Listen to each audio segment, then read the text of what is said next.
I just left watching Virgin Punk and it left me wanting so much more.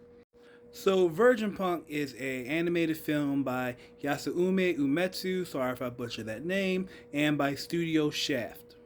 If that name sounds familiar to you, it is because he has worked on the Mezzo Forte and the Kai anime series.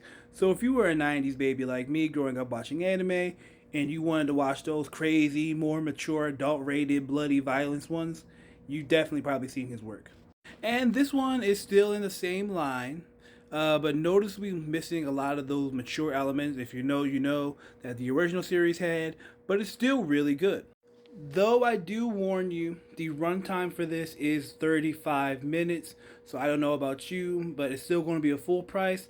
There is an hour long studio interview and behind the scenes. That's typically up to you whether you think that's worth it or not.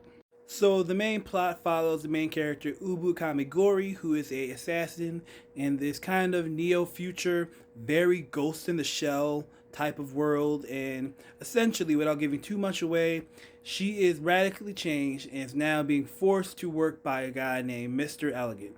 I won't give out the full plot because even though it's short, it's still a lot to get. And she is now a hitman working for him.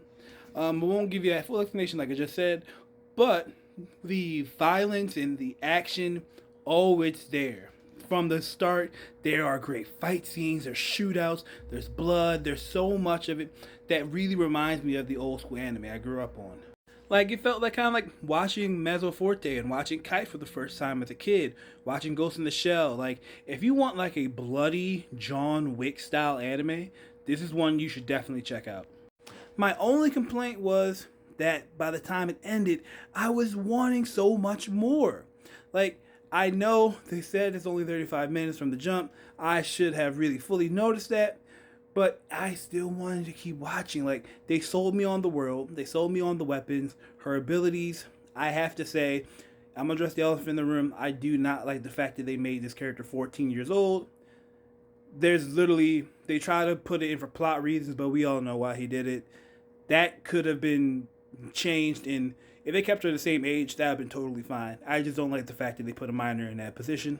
But overall, I'm giving it like a 9. Like, for what we got, I'm really mad this is not a full series. I want to see more of this. I'm excited to see what's going to keep happening with this. Overall, like I said, 9. I really enjoyed the series over here. Let me know what you guys think. Definitely give this a watch. Support it. I would kind of say wait to see if it does come to streaming at some point. But this is definitely a banger of a show. And they have been killing it with these anime productions lately. So yeah, that's my thoughts. Super Comic Kevin signing out.